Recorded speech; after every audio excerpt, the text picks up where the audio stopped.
Hello students, myself Richa Singhal, lecturer in Mechanical Engineering Department from GPC Jhunjhunu. आज हम ME 208 thermodynamics और IC engine की unit 8 के बारे में आगे पढ़ेंगे। लास्ट लेक्चर्स में हमने 4 स्ट्रोक इंजन्स के वर्किंग के बारे में पढ़ा था, जिसमें पेट्रोल इंजन और डीजल इंजन दोनों के बारे में पढ़ा था। आज हम 2 स्ट्रोक इंजन्स की बात करेंगे। तो 2 स्ट्रोक पेट्रोल इंजन और 2 स्ट्रोक डीजल इंजन में भी सेम वही डिफरेंस होता है जो 4 स्ट्रोक में होता है कि पेट्रोल इंजन में तो स्पार्क प्लग और इग्निशन सिस्टम की ज़रूरत होती है, जबकि जो डीजल इंजन्स होते हैं उसके अंदर फ्यूल इंजेक्टर यूज़ किया जाता है। और जो पेट्रोल इंजन्स होते हैं उसमें इनटेक में फ्रेश चार्ज आता है, जिसमें फ्यूल और एयर का मिक्सचर होता है वो आता है, जबकि जो डीजल इंजन्स होते हैं उसमें सिर्फ एयर है वो एंटर करती है। ठीक है। और at the time of compression stroke जो टेम्परेचर है वो इतना हाई हो जाता है कि सेल्फ इग्निशन होना स्टार्ट हो जाता है उसमें।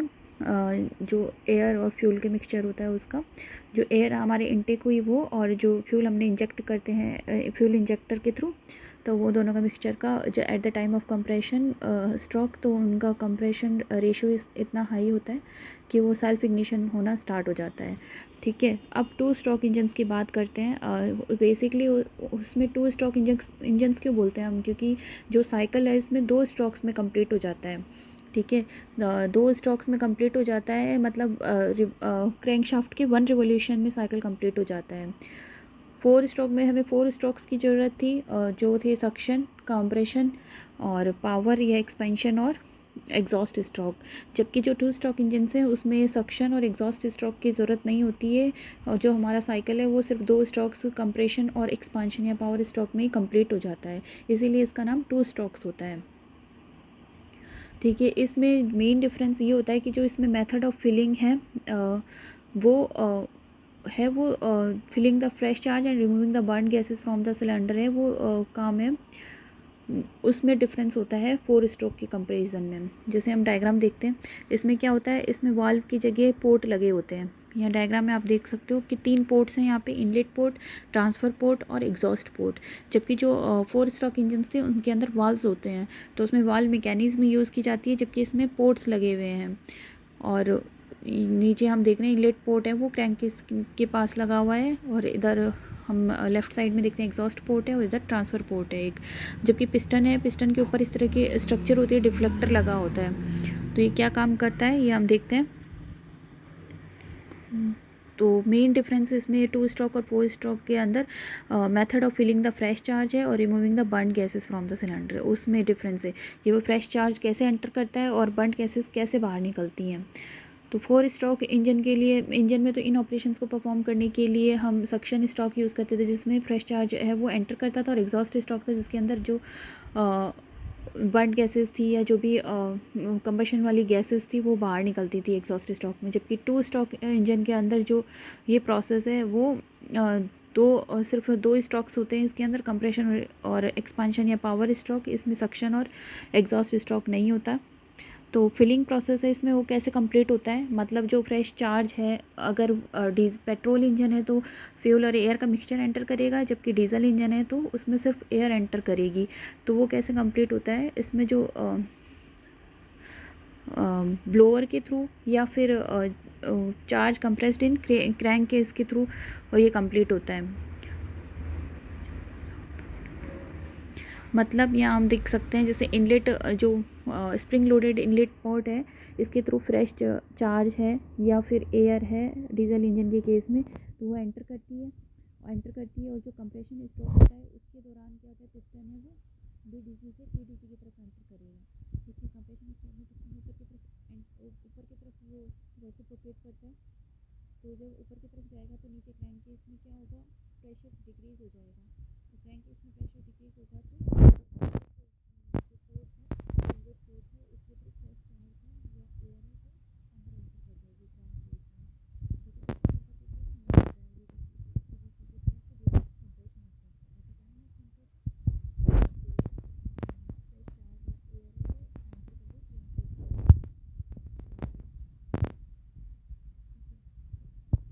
और जो इधर फ्रेश चार्ज है मीन होता है प्रोडक्ट ऑफ कंप्रेशन,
हम देख रहे हैं कि जो जो स्टॉक्स ये यहाँ पे सफिशिएंट है साइकिल को कंप्लीट करने के लिए, one for compression of base charge and other for expansion of power stock. तो कंप्रेशन स्टॉक और पावर स्टॉक जो स्टॉक्स यहाँ पे सफिशिएंट है।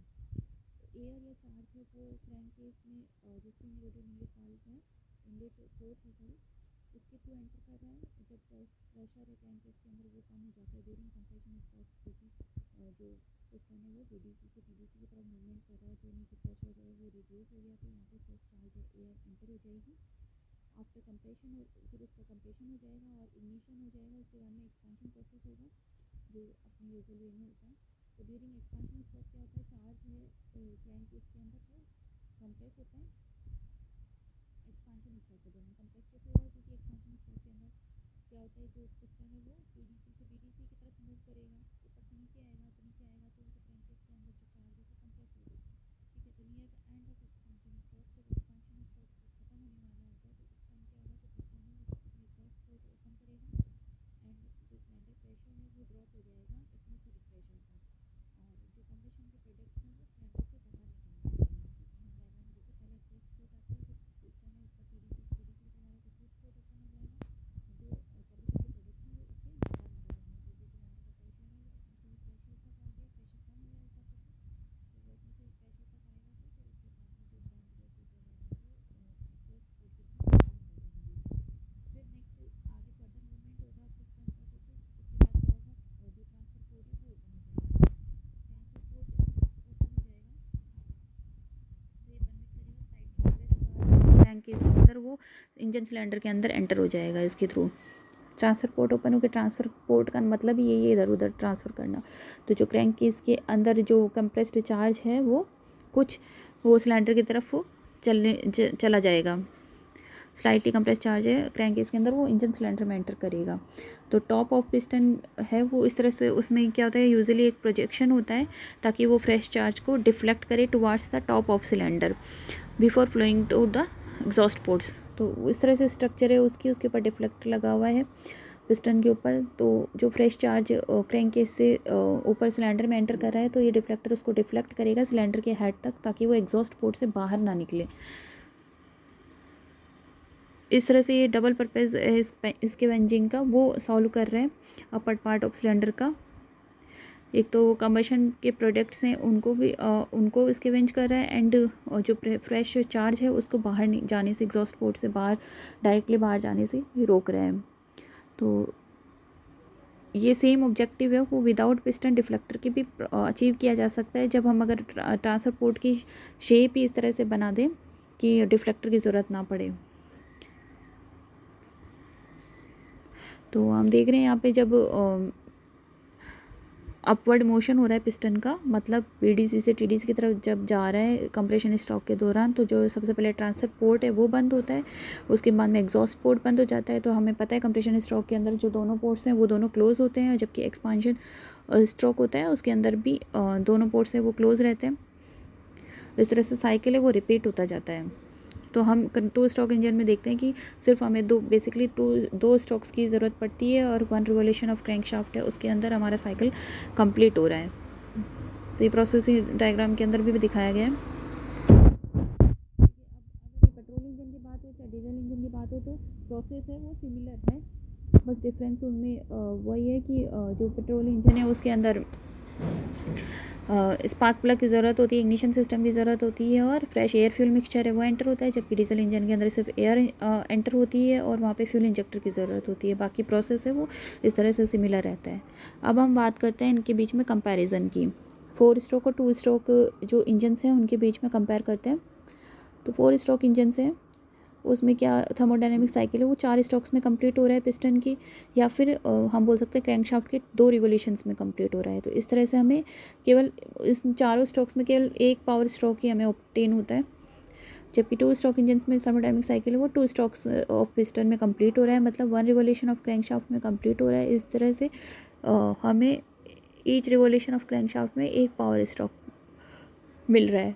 4 स्ट्रोक में तो क्रैंकशाफ्ट के 2 रिवोल्यूशन में हमें एक पावर स्ट्रोक मिल रहा था, जबकि 2 स्ट्रोक के अंदर क्रैंकशाफ्ट का 1 रिवोल्यूशन ही है और हमें उसमें 1 पावर स्ट्रोक मिल रहा है। इस तरह से जो टर्निंग मोमेंट होता है वो 4 स्ट्रोक का यूनिफॉर्म नहीं होता है, इसलिए वहाँ पे हैवियर फ्लाईव्हील की ज़रूरत होती है।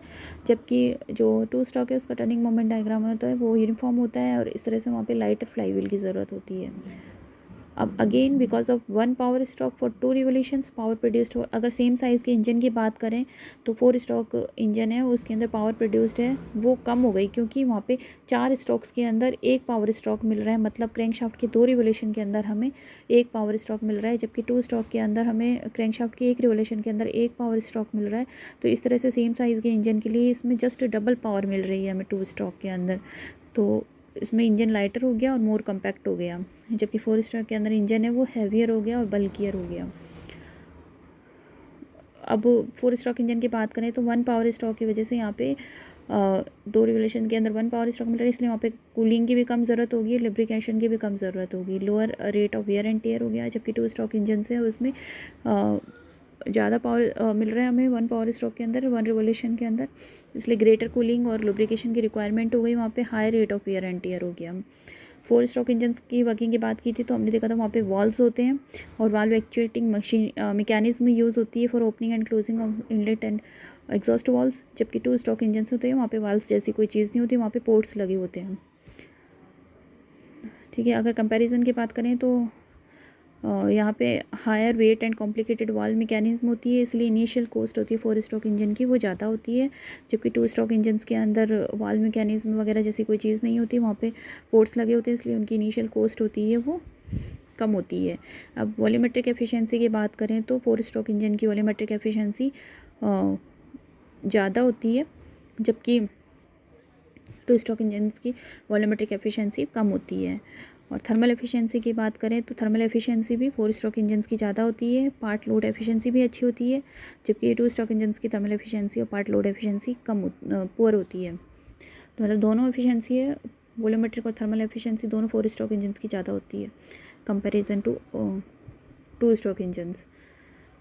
ठीक है, अब 4 स्ट्रोक इंजन्स को हम कहाँ यूज़ करते हैं, जहाँ पर हमें एफिशिएंसी की रिक्वायरमेंट होती है, जहाँ पे एफिशिएंसी इंपॉर्टेंट होती है।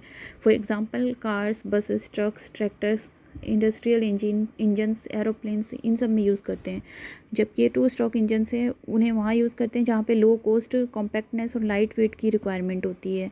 For example mopeds, scooters, motorcycles, यहाँ पर 2 स्ट्रोक इंजन्स की रिक्वायरमेंट होती है। ठीक है, तो यहाँ पे कंपैरिजन हो गया। Okay, thank you.